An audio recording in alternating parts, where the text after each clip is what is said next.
Hey, good morning, everybody. Happy Saturday to you all. This is Lock It In here on the Rec Room Sports Network. Uh, as you can see, there's no Tanner, which means I had many opportunities to do some things I wanted today, but unfortunately, I didn't have the time to make a 5-minute intro, so we can't do that. So we'll just stick with the normal one, I guess. But yeah, we got a lot to talk about. NFL schedule has been released, so Scott and I will give some futures. We'll give our prize pick, 16 prize pick parlay here. Tanner and Scott are already having war in our group chat over parlay picks. And and by the way, on top of all that, we got a game 7 tonight, so we got to talk about that. So let's get Scott. Yeah, Scott. Denver OKC game 7 tonight. It's tonight?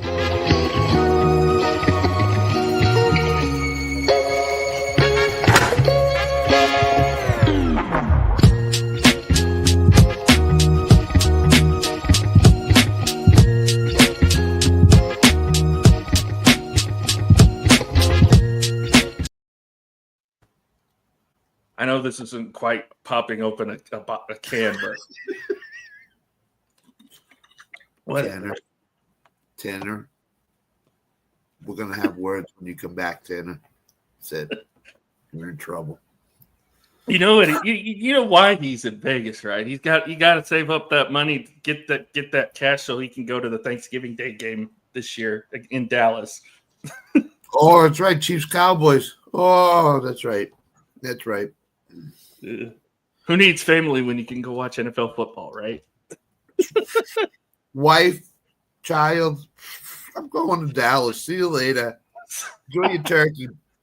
Enjoy your turkey. I might actually have to make a trip up to my cousins up in the Panhandle because he's a big Chiefs fan. So we might have to get together for that weekend. That's going to be something. But yeah, hope you guys are having a good Saturday morning, and we're going to start right away with some NFL talk because, of course, the NFL is king, and they just released the schedule, and it's the talk of the week. So I want to first and foremost say the NFL probably hates the Dallas Cowboys. I'll just get that off my chest right away because we have 4, Scott, count them, 4 Thursday games this year. Opening night, our normal Thursday night football game, Thanksgiving, Christmas Day, all on Thursday. I had to switch it for Tanner. Sorry. Yeah. Well, I mean, we talked about it through the group chat. They bring the NFL money, good, bad, indifferent, doesn't matter. The Dallas Cowboys are the king of the NFL right now, and they always have been. That's why they're America's team. So, yeah, they're going to get a lot of pub, a lot of look. Thanksgiving, obviously, they've been having that for decades. And that's why, Scott, I always say when people say that the NFL is rigged, I was like, if the NFL was truly rigged, Dallas would have 10 Super Bowls right now. Because the Cowboys draw them money. Yeah, I would say that. I would say if the Cowboys, if they truly wanted to rig something up, it would be Dallas, New England in the Super Bowls over the last 2 decades. I'd say those are the two franchises. Dallas, New England, Dallas, Kansas City. Yeah. So, yeah, I mean, look, Dallas is going to be 500 this year at worst, probably. You deserve to be on as many times as you can get on.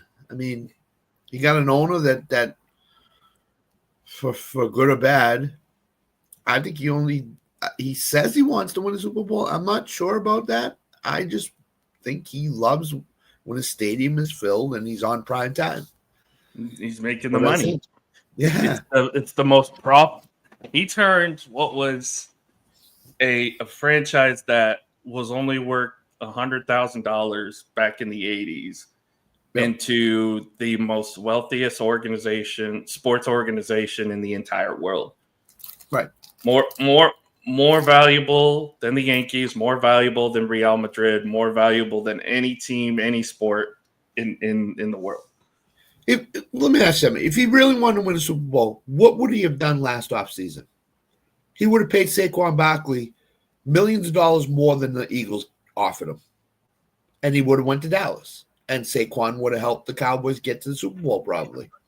That's just it. I mean, he does not want to spend money. He wants to bring in money and not spend. I mean, look at Michael. And that's the thing. That's how Jerry has always been since he bought the team. He wants to win his way. Right. He wants to win his way. He wants to do things his way. And I always say this, and I always tell people this. I 100% blame Neil O'Donnell. Because if Neil O'Donnell doesn't throw those 2 interceptions right to Larry Brown and Dallas does not win that Super Bowl, then we're not in the current situation that we're in. Because Jerry won that Super Bowl, quote unquote, his way. Right. Jimmy built that roster, but Jerry, quote unquote, won that Super Bowl his way. Right. And since he's done it before, he knows he feels like he can still do it again. Right.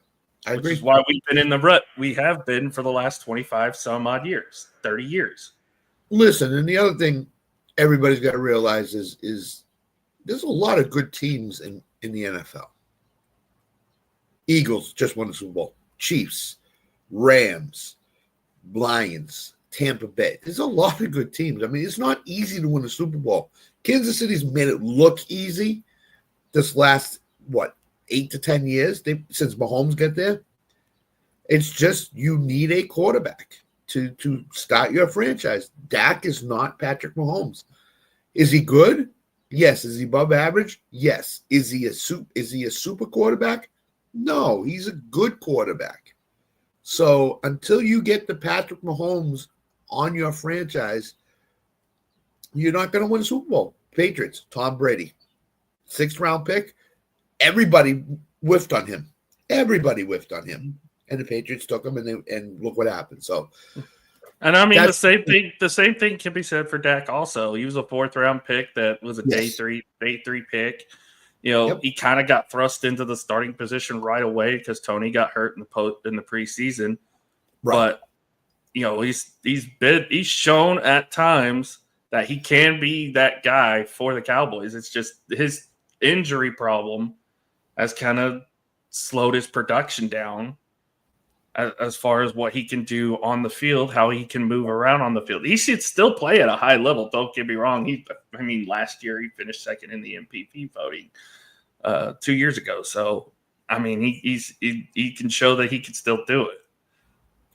Heck, if the NFL was rigged when Bill Parcells was the coach of the Cowboys, they would have won the Super Bowl. And they didn't.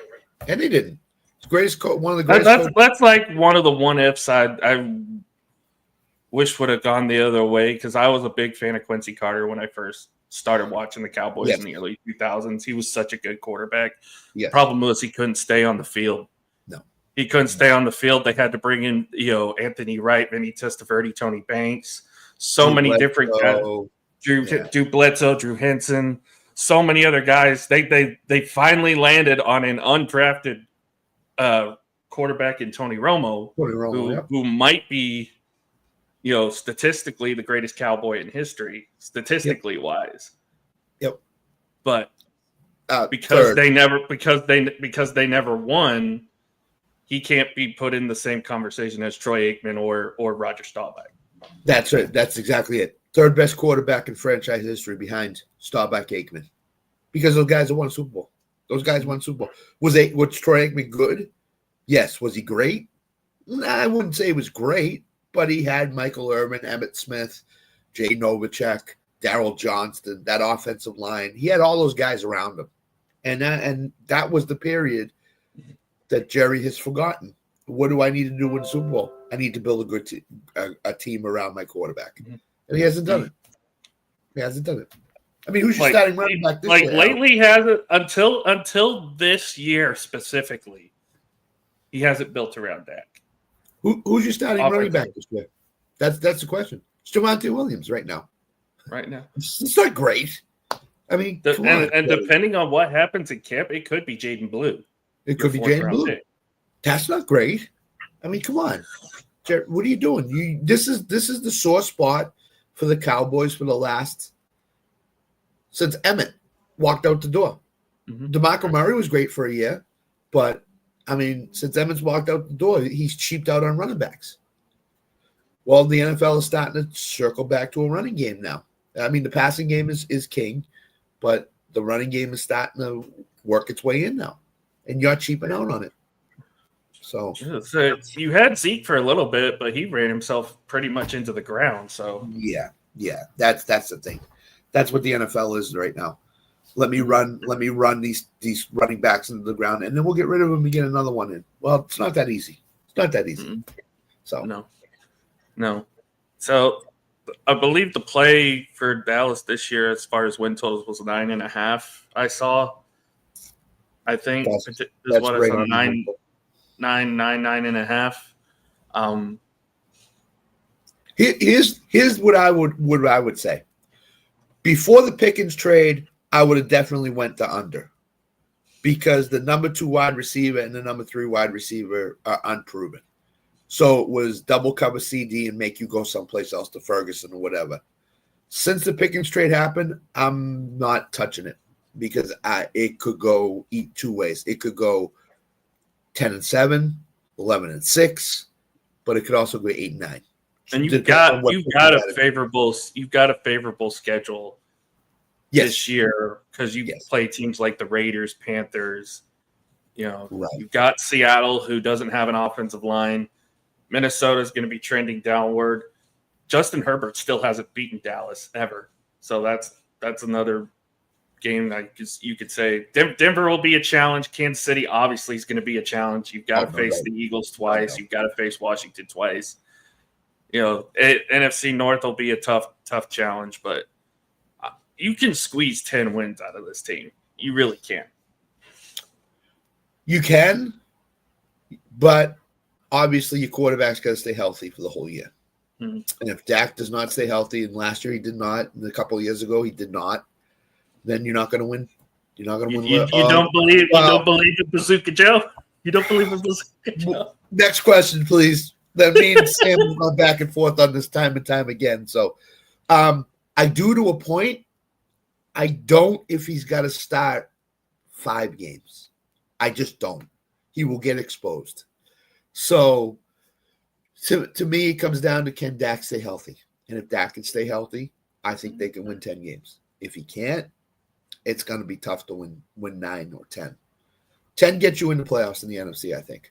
At the low point for Dallas, I feel, is you finish 7-10. You're not in the postseason. You're going to get a middle to early round draft pick next year, and you could start, maybe help the. I think it's going to come down to how the offensive line play, because remember, you lost Zach Martin to retirement this year. You lost Tyron Smith to retirement this year.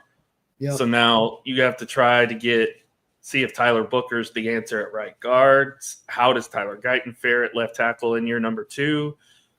If this offensive line plays good, I think they have a really good shot to be a 10-win team. So at worst, they're 7-10, and they're trying to continue to plug holes in the offensive line, which I think is their biggest weakness right now, is the offensive line. At best, I think at best, if everything works out, I think they can win 12 games and win this division. And it's like you said, Scott, it's because they made that trade for George Pickens. Right. Which is why you don't really want to touch this over-under with Dallas, because you don't know what team you're going to get. And you don't know what Pickens you're going to get. That's the whole problem. If you get the Pickens that he was in Pittsburgh, that's a problem. That's a problem.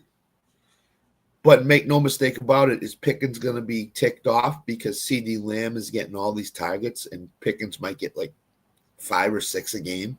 I don't know. I really don't know. He hasn't been in this position before. He hasn't had the second alpha receiver across from him in CeeDee Lamb. So is Pickens going to be an attitude problem? I don't know. And if he is, that's a problem for Dallas. And that's a problem you need to solve quickly. Because Brian Schottenheimer doesn't strike me as the type of coach that will stand up to his players. Because I think it would have very statistically, this is the second best receiver duo behind Evans and Godwin. I would say it's behind Higgins and Chase too. Higgins and Chase, yeah. Yep. But So behind those two, they'd be the third best statistically. And the philosophy, there has been a bit of a philosophy change in Dallas with the new coach coming in and the new coaching regime coming in, which is it's good to see, but we got to see it in a game on the field. And if it works out, I'll be like, cool, I like this. The thing that troubles me is Schottenheimer's never been in this position before, and the first chance he gets is with the Dallas Cowboys, the franchise that everybody's eyes are on. Mm-hmm. So to me, he's got to produce right away. He's got to set his tone right away. Because if he doesn't, and he allows the players to run the asylum, so to speak, it's gonna be problems. It's really gonna be problems. So Schottenheimer's got to be a guy that says, "I'm the guy in charge. We're going through me. I'm gonna show you guys I can coach," and that's the whole thing. That's my thing with him. So yeah. So staying in the division. The one team I think really needs to show their stuff this year is Washington. Yeah. Because like we mentioned before, Dallas, a whole new coaching regime. Giants, we don't know what they are yet. And again, Philadelphia's got new offensive coordinator, new defensive coordinator, new play calling. If Washington does not get into the postseason or at the very minimum win this division, it might be a disappointment based on the scenario that's being set up for them, because they're being set up to win this division right now. Yep. Yeah, but we've seen. I mean, okay, Jaden Daniels, super quarterback in college, LSU, everything. Heisman Trophy. I get that. You come in the NFL, there's no tape on you in the NFL. Usually these quarterbacks that are worth their salt have really good success.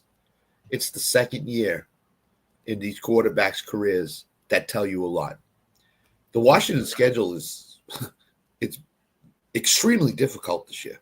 It is beyond difficult. So to me, he's going to struggle. I don't care what you say. Jaden Daniels is going to struggle. Is he going to be a good to great quarterback? Yes. Yes, he is. He showed that last year. He's got the signs. But this could be a struggle for him. This could be a C.J. Stroud type of year a little bit, where great the first year, come down the second year. And that's the whole key. He's got to sustain that level that's above the medium level. He's got to sustain medium to great. And that's the question, if he can do it or not. He has a team around him. They traded for Debo. They got McLaurin there, so their receiving core is set. Their running back core with Eckler and Robinson is set. The lines, can he be protected? And is he going to sustain a 17-game schedule? I don't know the answers to those questions. But they were the team that came out. Here's their 4 games in October. This is just October. There are 4 games in October. Chargers, Bears, Cowboys, Chiefs. Good luck in the month of October. Good luck. And you finish the last 3 games of the season, Eagles twice, Dallas in the middle. On Christmas Day. Good luck. He's going to get eyes on him. For what he did last year, Alan, he's going to get eyes on him. There's no question about it. The question for me is, can you be that guy? I don't know the answer to that. I have to see it. I saw it with C.J. Stroud. Great the first year. He was awful last year. He was just awful last year. See, there's no other way around it. And it's like a flip with what Bryce Young. Look at what Bryce Young did. He got better last year. He got better last year. And now you gave him more weapons. So we'll see what Carolina does. That's my sleeper team to make the playoffs this year is Carolina. I think with Bryce Young being better than he was last year, and with them getting Ted McMillan, I think that receiving core with Thielen being the leader, he's going to retire.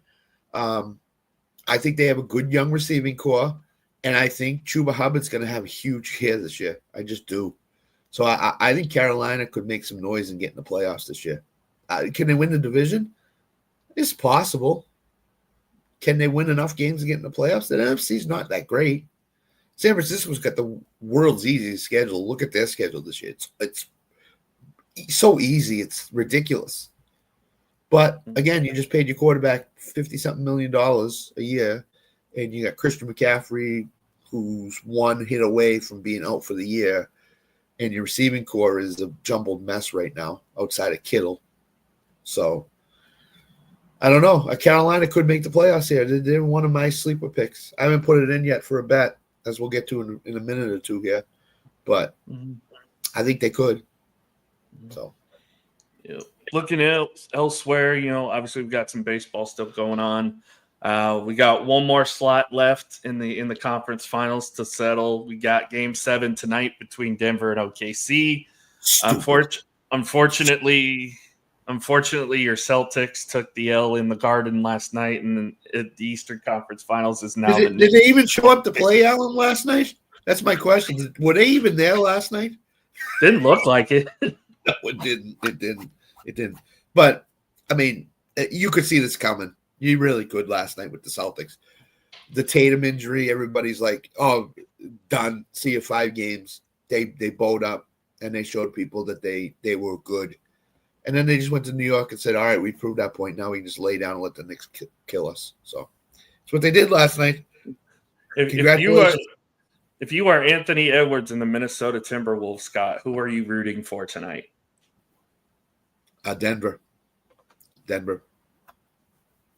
I actually, here's the honest opinion, and I'm not taking anything away from Oklahoma City. Minnesota might be the best team left in the playoffs right now. Mm-hmm. They might be, which is a scary proposition. I think we can beat Denver tonight, but I am not looking forward to the Western Conference Finals against Minnesota if that were the case. I'm sorry, Oklahoma City should never put themselves in this position. They should have gotten disposed of Denver as quick as they possibly could. Because now you're in a Game 7, and what do we know about Game 7s? Anything can happen. And if Denver, you got to face the hottest team in basketball right now is in the Minnesota Timberwolves. Yep. And Denver, if they are ahead midway through the fourth quarter, it could get very tight in Oklahoma City tonight to win that game. So I'd be very nervous if I was OKC tonight. So, but do I think they'll win tonight? Yeah, I think they'll win tonight. Oklahoma City. I think they'll go on. So, all right. So let's get this show started. Give me 2 picks and a bonus pick, as we do per every weekday. We do this, and do you want to give our fearless leaders pick first, because I'm going to kill him. So Tanner has a parlay of the Diamondbacks and the Phillies tonight. Diamondbacks, of course, taking on the hapless Colorado Rockies. Phillies hosting the Pirates at home. So, although Zach Wheeler's on the mound, so that could be interesting. And interesting there. What else are we looking? Sorry to Jonathan, but the Pittsburgh Pirates have not shown themselves to be what we thought they would be at the beginning of the season. So, I'm also regretting that, picking the Pirates too. I'm sure Jonathan is as well. So, so that's why the Phillies are a good pick tonight. Zach Will is the ace on his mound. Pirates have been awful, and they got Carmen Midzinski going for them or something like that. I can't pronounce his last name. So that's why and my bonus bet is D-backs Phillies, and that's what I put. So I'm going to go D-backs Cubs. Cubs are playing the White Sox. D-backs are playing the Rockies. It's about minus 140. Okay. Zach Gallen's going to have to get it together here eventually. And I think tonight would be a great start. The Rockies are 2-21 on the road this year so far. Awful. Just awful. The Cubs are playing the White Sox. And what do we know about the White Sox? They're 14-31 this year. Great start. for them because we all expected them to be like about 8-40 right now. We expected them to be what Colorado is. Yes. So Cubs are at home. Matthew Boyd's been really, really good for the Cubs, and he starts today. So I expect nothing less at Wrigley than a great start for them. So that's my first one. Diamondbacks, Cubs, Tanner. My second one is Anthony Volpe, one single at -105. He is 3 for 8 against Griffin Canning in his career. All 3 hits have been singles. So that's a trend to me. You got 3 hits off a guy, they're all singles. So that's a trend. So I just need one single from him. And that's at -105. So I was toying with that with the bonus bet, but I don't want to do that because I'm not a Yankees lover. So my third pick, WNBA. Started last night. Paige Beckers and the Dallas team lost by 5, 99-94. A lot of scoring early in the season. Kelsey Plum, 37 points for the Sparks. Golden State looks like they're tanking for the number 1 pick next year already. So I went Caitlin Clark over 21.5 points at -105. This is her year.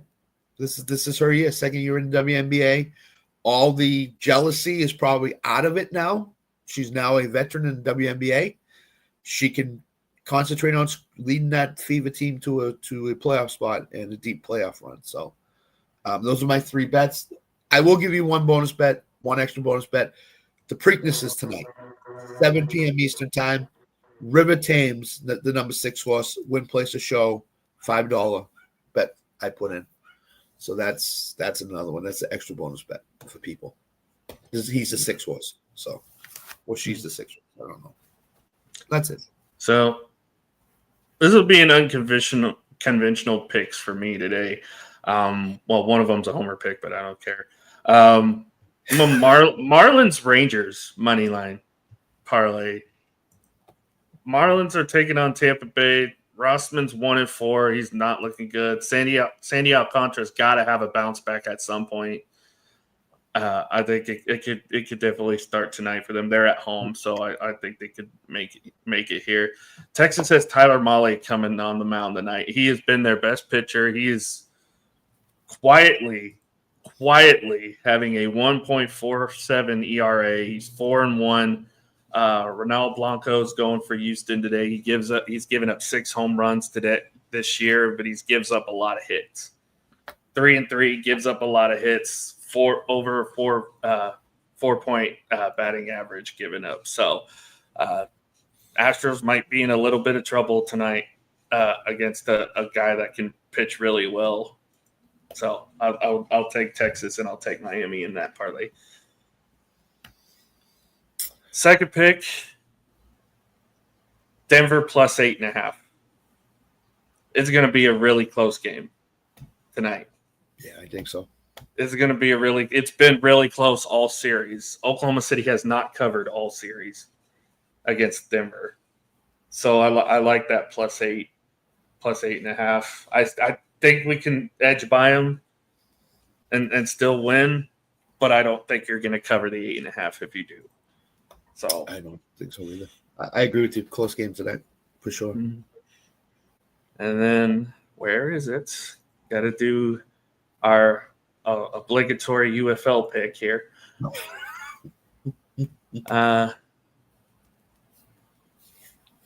You got Birmingham and St. Louis, both 5-2.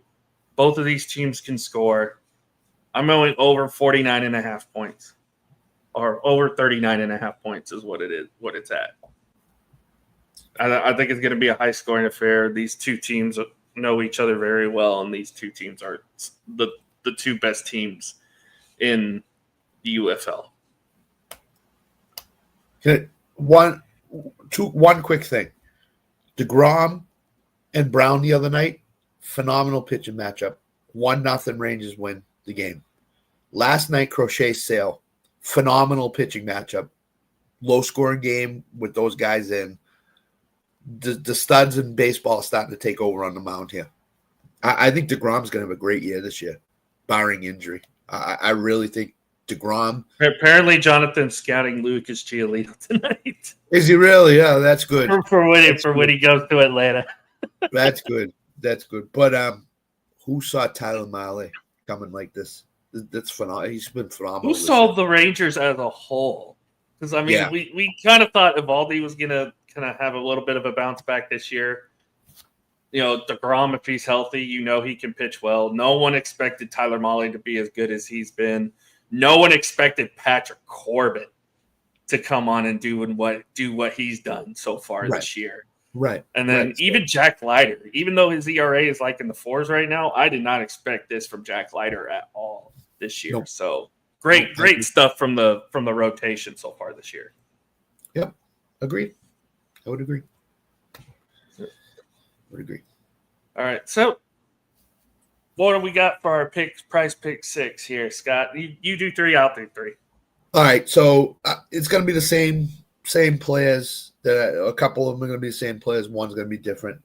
Anthony Volpe, instead of going with singles on prize picks, I'm going with over half a hit, run, RBI.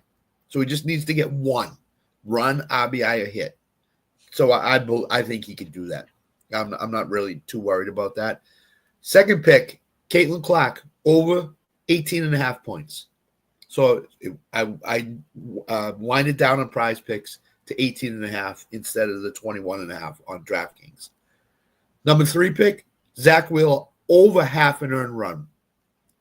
I think the Pirates can get one run off of him. So I went Wheeler over half an earned run.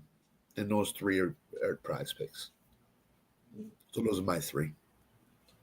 Well, I just saw one here. There's like a easy one where you can get Nikola Jokic for over under half a point. So yeah, I put that in with these 3. So I did a 4 lineup with these 3 and Jokic. But I mean, that's easy to do. I mean, all you got to do is prize picks, and right at the beginning of the thing, right on the front page, Jokic half a point. So yeah, he's got they got him at 52.5 points, rebounds, and assists. He won. The one I was looking at, and Tanner turned it on to me the other night because he sent me his parlay thing out in Vegas, was under 8.5 assists. He hasn't been getting many assists in the series. He's been doing a lot of the scoring. This is game 7 tonight. He's not going to distribute the ball as much as people think. He's going to look to score. Mm-hmm. So if he's at 8.5 assists again, I would go under that. I would just play the streak he's on right now. So that's what I would do. I didn't look deeply into that, but I might go back and look at that again and put that in for a bet. Yeah. So for me, I'm going Isaiah Hardenstein over 1.5 dunks. He's their dunk machine. He's going to be active doing that tonight. Definitely for sure. Go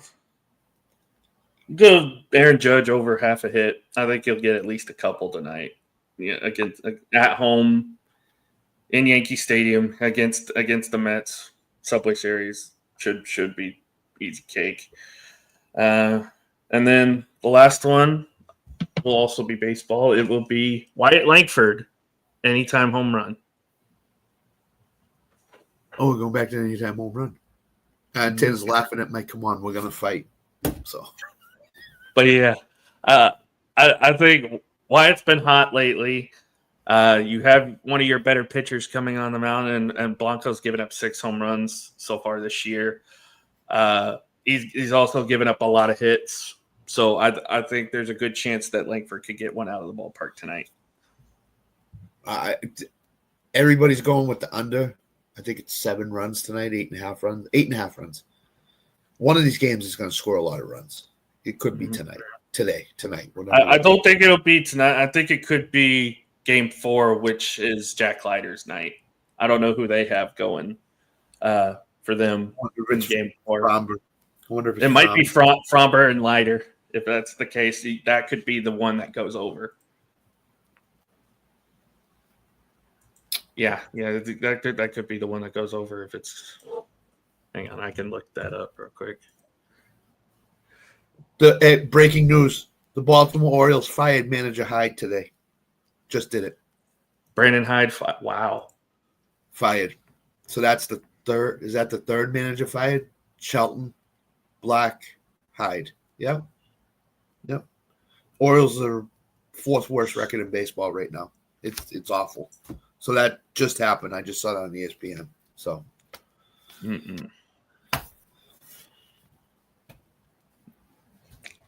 That's insane. Yeah, Orioles haven't had a good start to the year. So that's a management saying, we screwed up. Sorry, Brennan, you got to go. We didn't give you anybody, but you're still going anyway. The pitching's awful. Yeah, you got Kyle Gibson. You got Kyle Gibson on the mound tonight. Yeah, that's a recipe for at least 5 runs. And it's Washington. Washington's not a great offensive team, but that's a recipe for 5 runs today. So yeah, they do not have who's scheduled to start for the Astros tomorrow. It might be Fromber. Yeah, is he injured? I'm not sure, but I'm guessing it's Fromber. I could probably message Carlos, see who they have that scheduled. I haven't seen any. I haven't seen him pitch in a while. I don't think it's been like a week. I think. I wonder if he's injured. It's possible. I don't know. Oh, I could probably ask Carlos here in a sec. But yeah, is there anything else you're looking at? Oh yeah, we got to do futures because I know you had some futures you wanted to discuss about, and we kind of already talked about like with the Cowboys and stuff. But what else you got on here? So here you go, Tanner. This is your punishment for taking my parlay. Thanks a lot, buddy. Bills #1 seed in the AFC. Schedule's easy. They don't have a team on their schedule that's off a bye, and every tough game is in Buffalo this year. So their schedule is pretty cake, and they go on the road, and it's not tough. So that's plus 200. So I put the Bills in as the #1 seed in the AFC, not #1 seed overall, #1 seed in the AFC. My second one is the Giants at plus 650 to have the fewest wins. Alan, pull up their schedule. Look at the Giants' schedule this year. I saw that earlier. I was like, it is. Oh, no. Look at the first 4 weeks. Never mind the rest of this. They're going to be 0-4 to start the season. They're going to be 0-4 to start the season. And then everybody talks about their defensive line. Washington, at Dallas, Kansas City, the Chargers. 0-4 right off the bat. It's got to be. Everybody talks about their defensive line when you're down 28-3 in the third quarter. The defensive line don't mean anything. So I was going to go with the Saints, but then I looked at the Giants' schedule and I said, no way, not a chance. So I'm going Giants, fewest wins, plus 650, that is. There are people that are already saying that they're going to go 0-17. It's possible. It really is. Usually Dallas and them split. Ain't happening this year. Dallas is going to sweep them. So, poor Giants fans. I feel for you. I hate the Giants, but I feel Prescott has not lost to the Giants since his rookie year. Yeah. So it could be a long season for Russell Wilson, and Jackson Dart could get in, and if he gets in, he's going to get swallowed whole for the rest of the season. So that's my second one. My third one is a parlay to make the playoffs this year. Rams, Broncos. The Broncos defense is going to be probably the best in the NFL this year, if not one of the top 2 or 3. Poor Sam, his Titans have to go to Denver in Cam Ward's first start in his NFL career. He could be in trouble that game. That's plus 205, Rams and Denver to make the playoffs. So whatever you on DraftKings, it says miss the playoffs. You can parlay 2 teams together like I did. Rams, Denver. Rams might win that division. Denver is going to be a wild card probably, unless Bo Nix completely flames out, which is possible. But they just got Evan Ingram. Their defense is nasty. They have Patrick Surtain. I think they drafted a stud on defense in the first round this year. So they're going to be good. They're not going to beat Kansas City for the division, but they're going to be good. So they're going to make the playoffs. So plus 205, that's a pretty easy bet, I think, to make. So those are my 3. Will I have about 40 before the season starts? Yes, I'll have 40 before the season starts. But Those are 3 I've already put in. So I'll give it. Well, what really does it? Okay, so now it's showing that Dallas is at 7.5 wins. Well, if Then that's I the would case, go they're over. definitely going over. Then I would go over. I would definitely go over for that. Yeah. Yeah. Yep. This is bet MGM. It has them Then at I'm 7. going Has over. them at 7.5. I'm going to my MGM account and putting over for Dallas. That'll be my 4th pick, my 4th bet. So, all right. So I'll do 3-2 just to spoil it here. I'm gonna go over 5.5 wins for the Titans. I think they're going to finish second in the South this year behind the Texans. The AFC South is not that good. We don't know what kind of Trevor Lawrence we're going to get this year. We don't know what we're going to get out of Anthony Richardson this year. Tennessee did everything right this offseason to prepare for a rookie quarterback coming in. They revamped their offensive line. They got more defensive help. They got some weapons. Tyler Lockett, Restrepo, in the draft. A couple others that they brought in. They did everything in their power this offseason to help Cam Ward. And I think it's going to prove dividends. I think they're going to finish second in the division and get over 5.5 wins. I would agree with that. Mm-hmm. So there you go, Sam. This is a long shot to happen, but I would throw a little bit of pizza money on it just in case, because it's the NFL. You never know what's going to happen. And to help you take a shot at Tanner also, I'm going to throw a little bit on saying that the Denver Broncos win the AFC West. Oh. If there is one team in the West that can dethrone Kansas City and win the division, I think it's the Denver Broncos. Broncos are, I believe, 9.5 win total. Chiefs are 11.5. So they're really close to each other in that regard. Wow. I didn't think of doing that, but I can't do that. I'd love to, but I wouldn't do that personally, but I think there's a good chance that could potentially happen. So, and yes, hot take, Jake, if you're watching, you're welcome. Also, Texas sucks. He's a Longhorn fan too, so I got to throw shade at him. But yeah. Oh, they got the 49ers at 10.5 wins, probably because of their easy schedule. Yeah, and I'm not touching it. I can't touch it. And here's another one that I'm just kind of throw at the dart, but I think could really happen. Baker Mayfield to lead the league in passing. Wow. Look at what Tampa Bay did this offseason. They got him more weapons.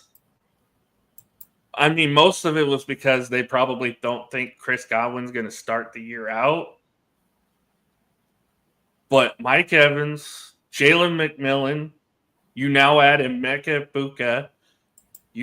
And if Chris Godwin's healthy, you also have Cade Otton. You also have your 2 running backs. There are so many weapons that Tampa Bay has. I think they're winning the division, and I think that Baker could definitely lead the league in passing this year. I'll give you an add-on that I'm going to add at some point before it shoots up. Cincinnati Bengals, did they do anything on offense to improve? No. Joe Burrow's passing yards is 4150.5. He's going over that. They just paid their 2 wide receivers huge money, so that portends to what teams do.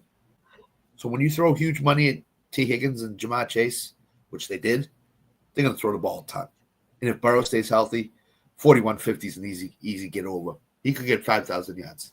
So Joe Burrow over 4150.5 is a bet that I love too.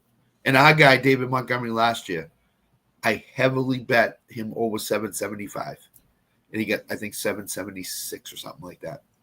Or he got right on the number, which avoided the bet. But I had him at a heavy price. So you can find, when you go into these little things, and shop around. Don't just go DraftKings, go FanDuel, go other places. But when you come to these bets right now, you can find big time value. Dallas 7.5 wins. That's going to shoot up. As soon as you get reports on George Pickens is being a beast in camp, that win total is going to shoot up to like 9.5, 10.5. So do it now. Get value now. Just put a little money on it and then double up your bet later. But that Patriots are 8.5. I bet the over because I think their schedule and Vrabel coming in is conducive to them winning all those games, but I'm not comfortable with giving it out right now. So I just think that there's a lot of value to be had right now. And Alan just gave you 3, and I gave you 3 or 4 or 5. So bet them now. Look through it. NFL season's going to be here before you know it. I mean, they're already in the workouts. They're going to be in OTAs. Then they're going to get into training camp, preseason, and then before you know it, it's going to be September, first week of September, and we're in the season already. So, so do it now. Don't wait. Yep. Don't wait. Yep. Oh, we got anything else, Scott, before we end off? No, and let me say, are we doing a wrestling show tonight? I'm not sure. I'll have to give it Okay. So I'm going to say it now. That Nia Jax Tiffany Stratton match, phenomenal.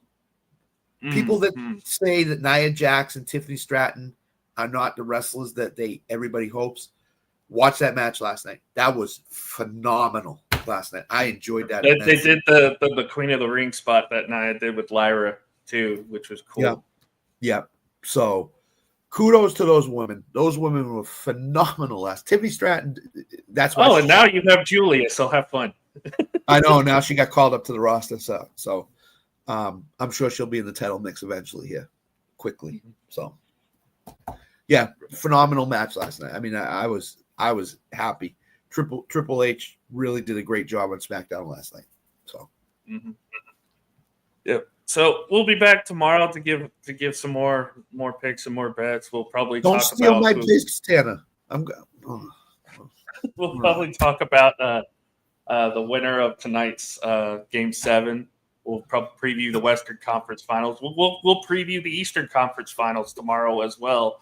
As we get ready to talk about Indiana, New York, which apparently WWE predicted because they had the moment with Jalen Brunson and Tyrese Halliburton on a SmackDown at one point last year. So, and Jet Stars tonight in the NHL. That's the other thing. Stars, Game 6. So I think the Stars will win it. Go to final Stanley Cup Finals. And last bet. So somebody turned me on to Stuart Skinner for Conn Smythe. I messaged Jim Barringer and he said don't do it. It was plus 30,000. I put a $5 bet on it. If it wins, it's $1,500. So I had to do it anyway because he had 2 shutouts in a row against Vegas. So if Edmonton wins it all and he plays phenomenal goal, he has a chance to win it. I don't think he's going to win it. I agree with Jim, but had to do it anyway. So, Stars Jets tonight, Game 6.